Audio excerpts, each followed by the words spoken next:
donc ici le sens profond et le pourquoi de l'adoration. Dans cet exemple, nous voyons que le sens caché du verset ne vient en aucun cas remettre en cause sa signification apparente.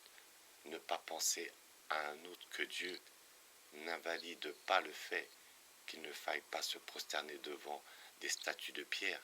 Il constitue juste un niveau plus profond de monothéisme, réalité qui se manifeste selon différents degrés de l'apparence au plus caché.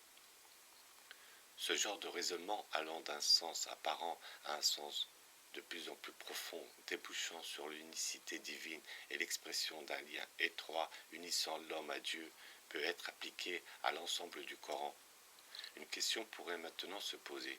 Pourquoi le Coran s'exprime-t-il de façon à la fois exotérique et ésotérique? Un début de réponse repose sur le fait que la base de la vie humaine est matérielle. Cette matière est non seulement la réalité la plus évidente perçue par l'homme, mais lui permet également de survivre, de vivre. En conséquence, la matière constitue le socle à partir duquel il crée des mots et concepts lorsqu'il veut se représenter des idées immatérielles comme l'amitié, le courage, etc. Il a donc tendance à s'appuyer sur des concepts matériels. L'amitié est comparée à une attraction magnétique ou à des atomes crochus, la passion à une fusion, la sérénité à une mer calme, etc.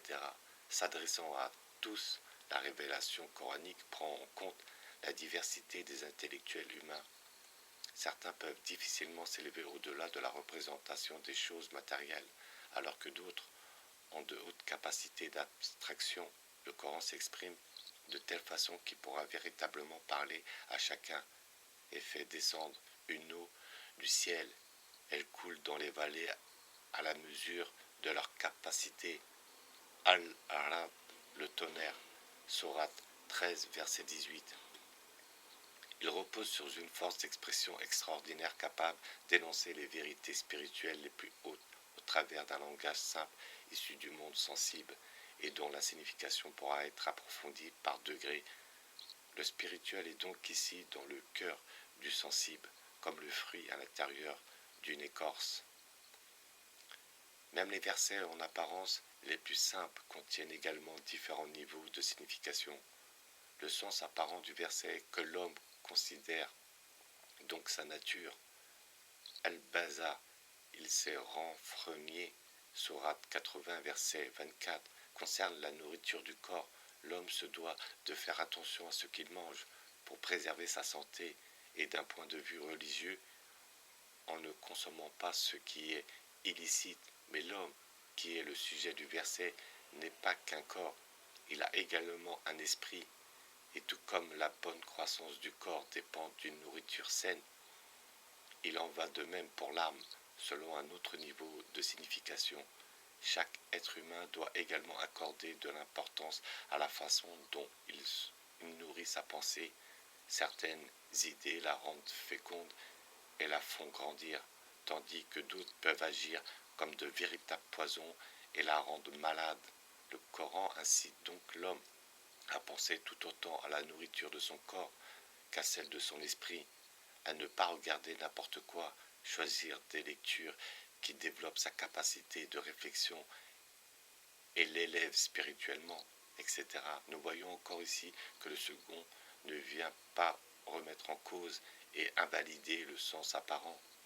Lire le Coran implique donc de garder à l'esprit l'existence de cette pluralité verticale de sens et la possibilité constante d'y découvrir de nouvelles significations. Les versets clairs et les versets ambigus du Coran.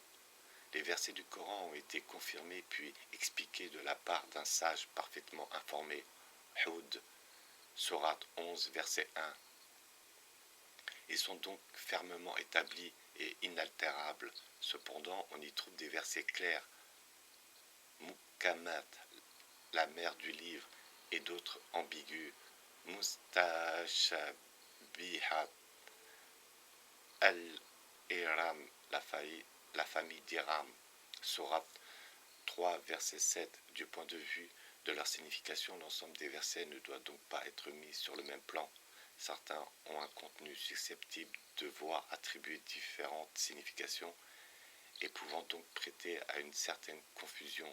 Néanmoins, sur la base de l'interprétation du Coran par le Coran, la signification des versets ambigus peut être éclaircie à l'aide des versets exempts de tout équivoque. Par exemple, des versets comme « Quand ton Seigneur viendra », Al-Fajr, l'aube, Sourate 89, verset 22, où le miséricordieux se tient sur le trône, Taha, Sourate 20, verset 5, peuvent prêter à une certaine confusion. Il semble évoquer que Dieu serait un être matériel situé dans l'espace. L'ambiguïté est levée lorsqu'on rapporte ces versets à un verset qui est totalement exempt. Rien n'est semblable à lui. Al-Shura, la consultation, Sourate 42, verset 11. Sur cette base, nous comprenons que Dieu ne doit pas être envisagé selon un schéma anthropomorphique et qu'il ne fait pas restreindre le sens de venir et se tenir à une signification purement matérielle. La suite du verset au sujet de l'existence des versets clairs et ambigus prévient ceux dont les cœurs penchent vers l'erreur s'attachent à ce qui est ambigu, car ils recherchent la discorde et ils sont avides d'interprétation. Al-Iram, la famille d'Iram, Sourate 3, verset 7. Il est donc nécessaire de ne pas se focaliser sur un verset pris séparément et de confronter les versets les uns aux autres pour en comprendre la signification profonde, car ce sont ces lectures partielles et superficielles qui pourront donner naissance aux pires clichés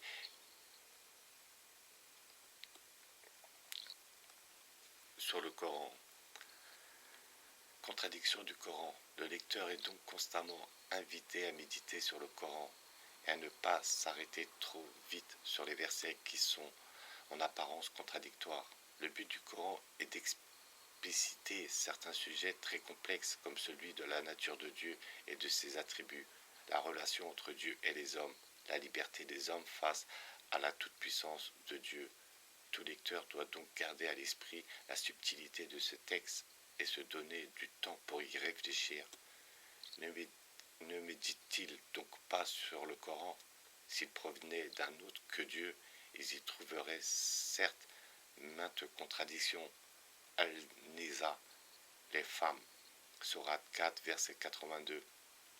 Ce verset établit un lien clair entre l'idée d'absence de contradiction et de méditation. Il n'est pas rare d'entendre des spécialistes du Coran en révéler les contradictions. Cependant, il est fort probable que lorsque ces mêmes chercheurs commentent le Kant ou le Wittgenstein, ils y trouvent des contradictions. Ils s'empressent d'affirmer qu'elles ne sont qu'apparentes, que ces paroles ont un rapport dialectique, se situent à des degrés différents, tout en ajoutant qu'il ne faut pas lire ces ouvrages de façon superficielle, qu'ils ont un sens profond, etc.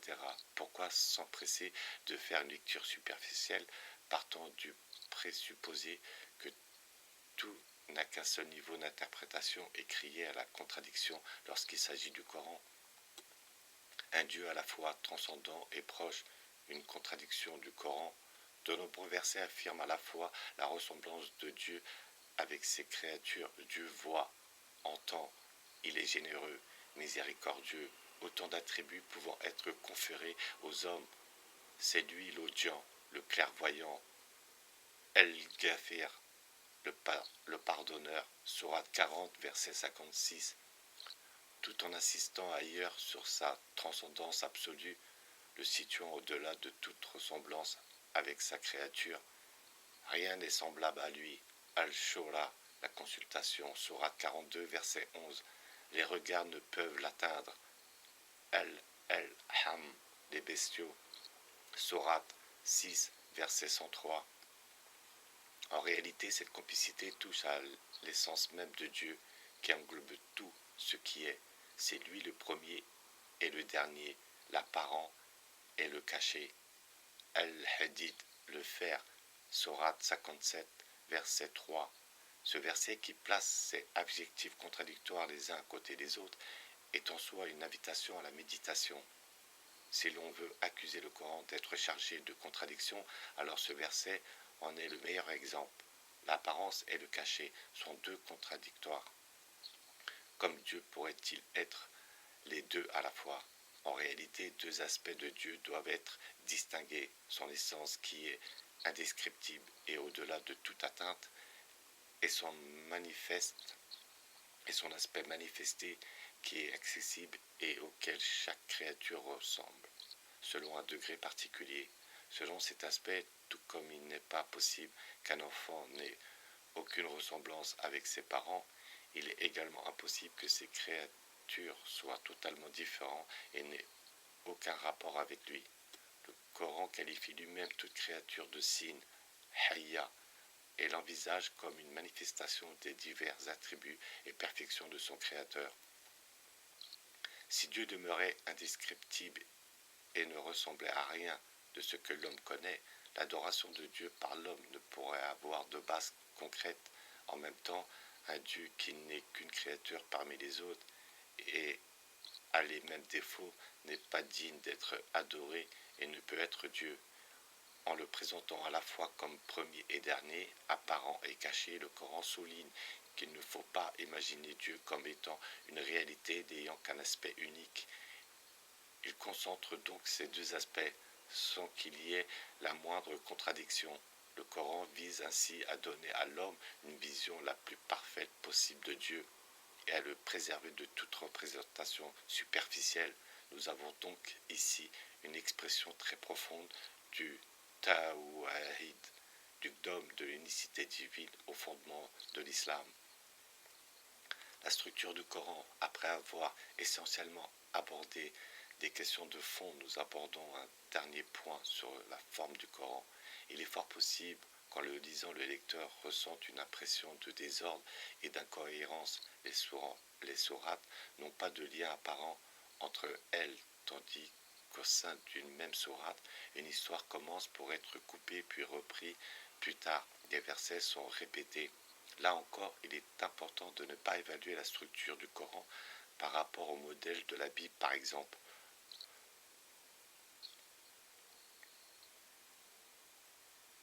dont les différentes parties racontent une histoire de façon linéaire, ou encore celui des structures de pensée cartésiennes fondées sur une introduction, un développement et une conclusion ordonnée. Il n'existe pas qu'une seule forme et façon d'exprimer. Lire le Coran implique de prendre conscience de sa logique formelle propre fondée sur une théorie sémitique, elle-même basée sur une symétrie de structure conférant à l'ensemble textuel cohérent et subtilité selon une composition complexe. Le principe du Coran n'est donc pas la linéarité des thèmes, mais plutôt leur éclatement au sein de différentes sourates qu'il faut s'efforcer de lier et de recroiser selon la méthode de l'interprétation du Coran par le Coran. Ainsi, il ne faut pas s'étonner de le trouver comme éclaté. Le Coran n'est pas un cours d'humanité en 10 leçons, mais une pluie d'étoiles tombant du ciel comme autant d'éclats de lumière à recevoir, à méditer, à comprendre et à mettre en œuvre. Les répétitions du Coran répondent aussi à un principe pédagogique particulier, celui d'enseigner et d'enraciner certains principes clés. Or, tout apprentissage efficace passe par la répétition, surtout lorsqu'il s'agit d'inculquer non pas des principes théoriques, mais de construire de véritables êtres humains. La structure du Coran s'explique donc également de par son but dialectique qui est d'éduquer et de former chaque homme. Le Coran forme en tout, et ce n'est qu'en le prenant ainsi, en le lisant et en le répétant, en l'entendant et en le méditant, que chaque partie peu à peu résonne à l'unisson des autres, s'éclairant mutuellement, se soutenant, se complétant, se répondant l'une à l'autre pour finalement constituer cet édifice inébranlable et harmonieux destiné à conduire l'homme en tant qu'individu et comme société vers son accomplissement.